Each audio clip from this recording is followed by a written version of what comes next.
Order! Order, I say!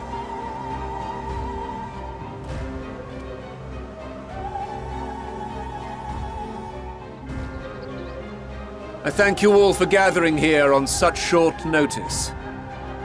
This day we must speak of grave affairs and their implications for the future of Sharlayan, nay, of this very star.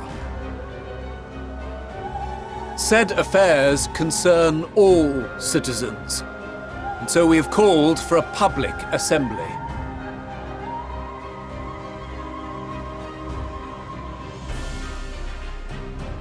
You may have heard rumors of the Telophoroi and the havoc these madmen wreak abroad. Under normal circumstances, we would pay little heed to petty disturbances outside our borders. The final days, however, are another matter altogether. For we dare not ignore these prophetic words of Eld. The End-Bearers will come, ushering chaos and calamity.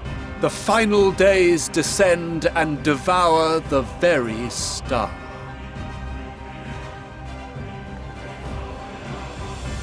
I've never heard this prophecy. Is it true? Will all that really happen? Calm yourselves. The time has come to speak of the Forum's most sacred duties. But first...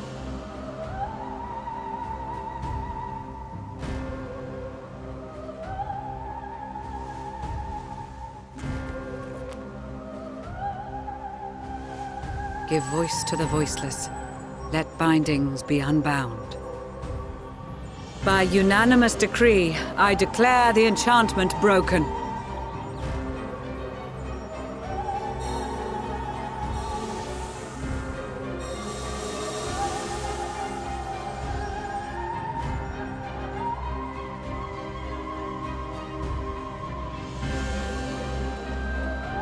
Master Leveilleur, if you would. Very well.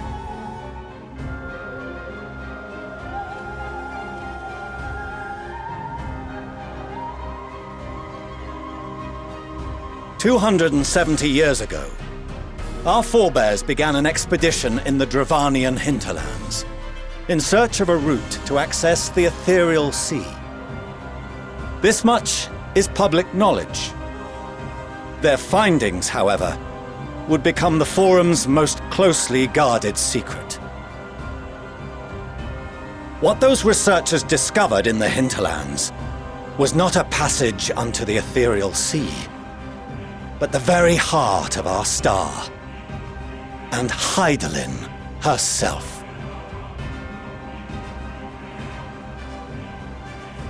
She spoke to them of a calamity that would extinguish all life, and of a means by which we might be spared. The moon. 'Tis in truth a gargantuan vessel built to serve as sanctuary for her children and deliver them from this doom. Much like Njunkref's hope in ages past, it will bear the people of a world in the throes of death to a new home. Needless to say, this will be no small undertaking. To facilitate the great work, the Forum has maintained close contact with the servants of Hydaelyn, who presently reside on the moon.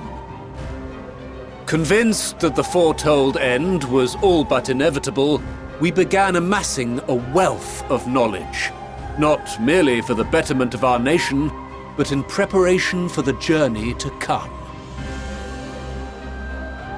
You reveal this to us now? By the gods, how long do we have?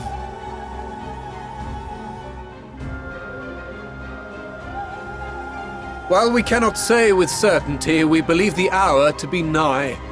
We received a transmission from the moon suggesting as much not long ago. Which is why we must in earnest begin preparations for the great exodus. For his impressive contributions and the leadership he demonstrated during our withdrawal from Dravania, we have elected Master Leveilleur to oversee this initiative.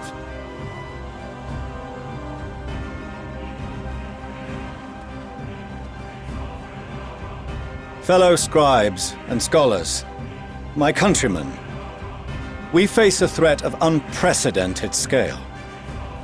We must challenge the trials before us with composure and conviction if we are to find salvation. The wisdom of Sharlayan has ever been a shining beacon in the darkness, and so it shall continue to be. It is our solemn charge to see our heritage preserved for future generations. For those who will come after, we will brave a new frontier.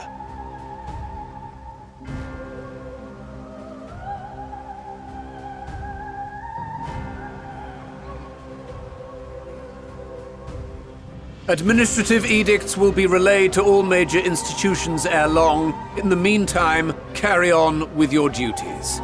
With that, I hereby call this assembly to a close.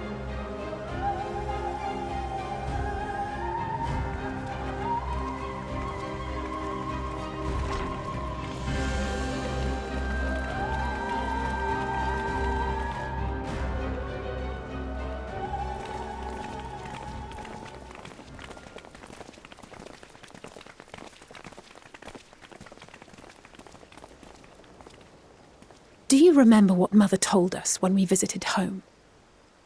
That it wasn't until after we were born that Father seemed to lose himself in his work. If that great work of his was the evacuation of this star, then... Yes. It wasn't for his benefit.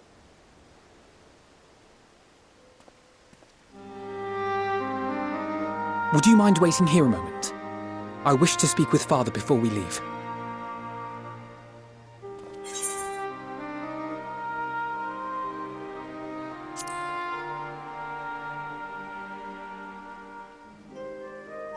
Thank you.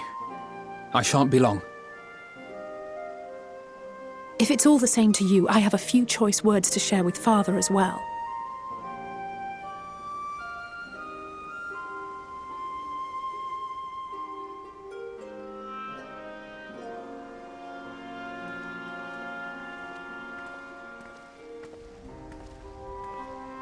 So, come to call us cowards and bid us join your fruitless battle against the inevitable. Nay, we do not object to the Forum's proposal. On the contrary, those who wish to flee have every right to do so. Urianger is cooperating with your associates on the Moon to ensure that all is ready should evacuation be our only recourse. Then whatever your business, I suggest you be brief.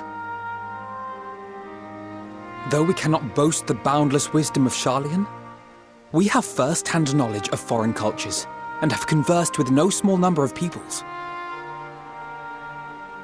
These experiences have taught us fundamental truths that cannot be recorded in any tome nor charted on any map. The beating heart of this planet is its people, many of whom would give anything, even their lives, to protect the lands they love. Many may choose to join you in the end. But what of those unwilling or unable, for whom escape will never be an option? What would you have them do? To ignore the plight of those one might conceivably save is not wisdom, Father. It is indolence. This is why we choose to fight. We'll not ask for your understanding, Father. Only that you don't turn a blind eye to the good we have done. That we can still do.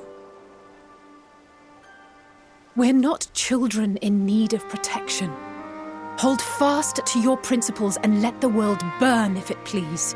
But we believe there is still another way. And if there is, we will find it. You see if we don't.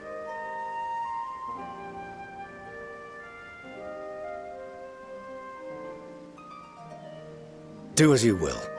Just stay out of our way.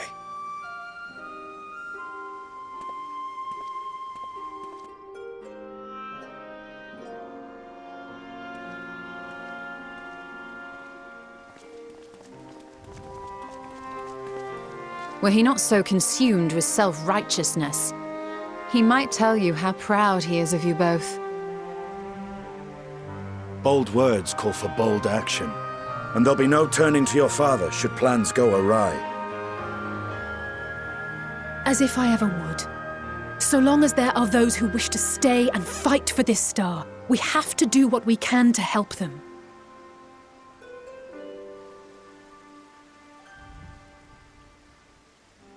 And if we're to do that, we'll need to be well rested. Wouldn't you agree? And having triumphed over what we once thought to be the source of all evil, I can think of no one in greater need of at least a dozen winks.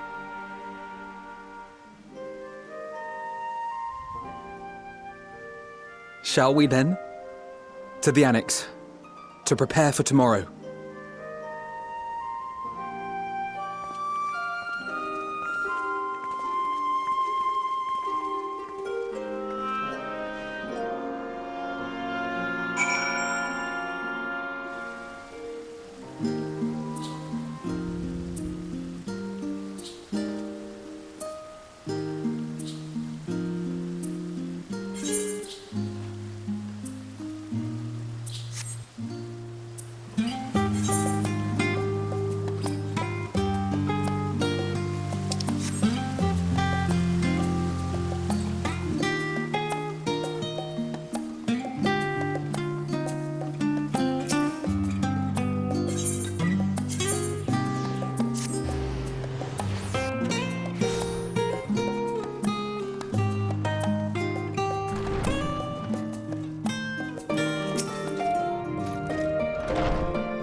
You're still awake. Good.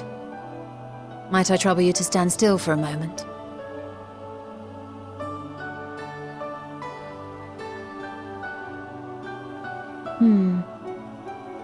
Nothing appears out of the ordinary.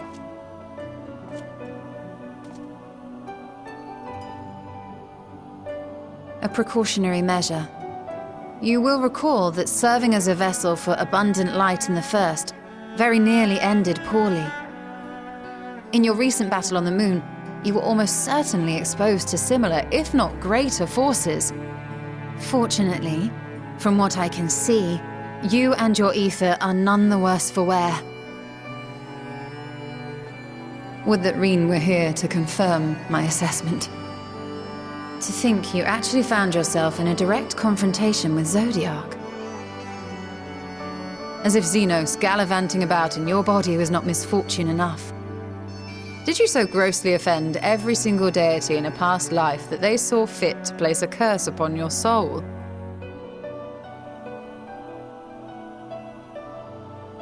Forgive me. That was in poor taste.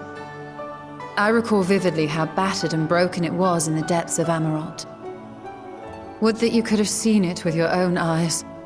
Mayhap then you would understand why the greater part of me is glad you did not. It was a horror beyond description. Promise me you will be careful, that you will seek my counsel if you feel unwell.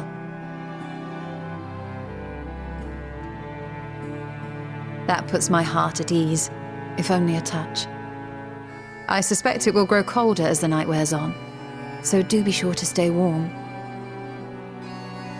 Sleep well, and may the shadows keep you.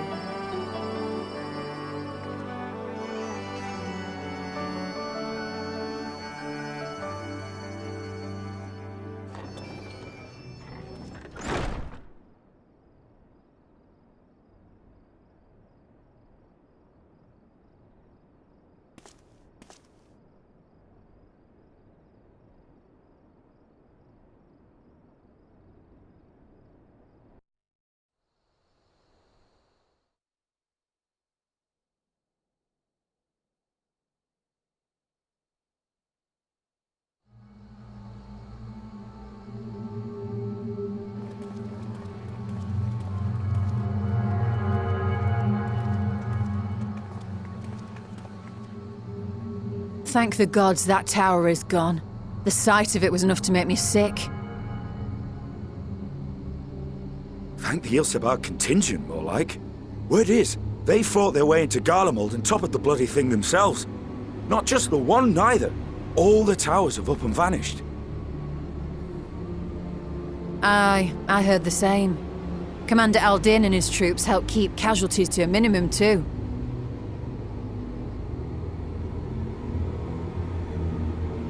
But is it true they brought back tempered Garlean soldiers? As Commander Aldin tells it, they've a treatment for that now. But don't you worry. Cured or not, they've no plans to bring them into the city proper. I see. Well, that's a relief then. I know we've brothers and sisters among the lot, but I can't say I'm eager to welcome them home.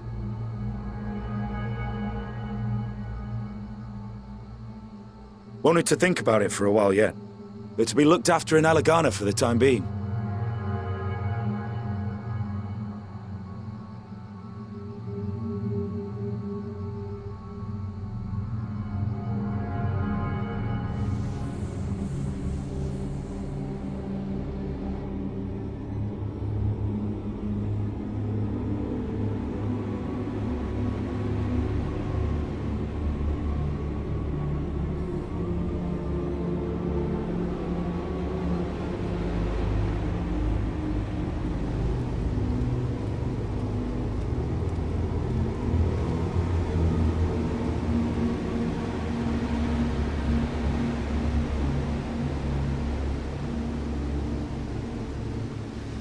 Another day, another commission of paramount importance.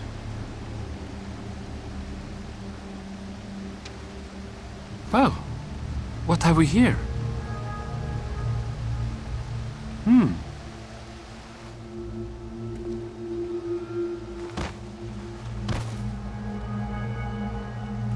Hey, are you all right?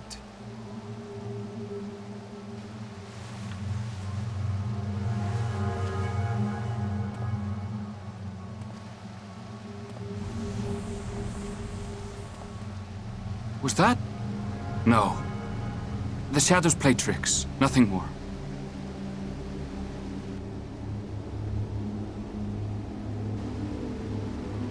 The towers are gone, and the Garlean threat has abated. And yet, why does it feel as though it's about to get much, much worse?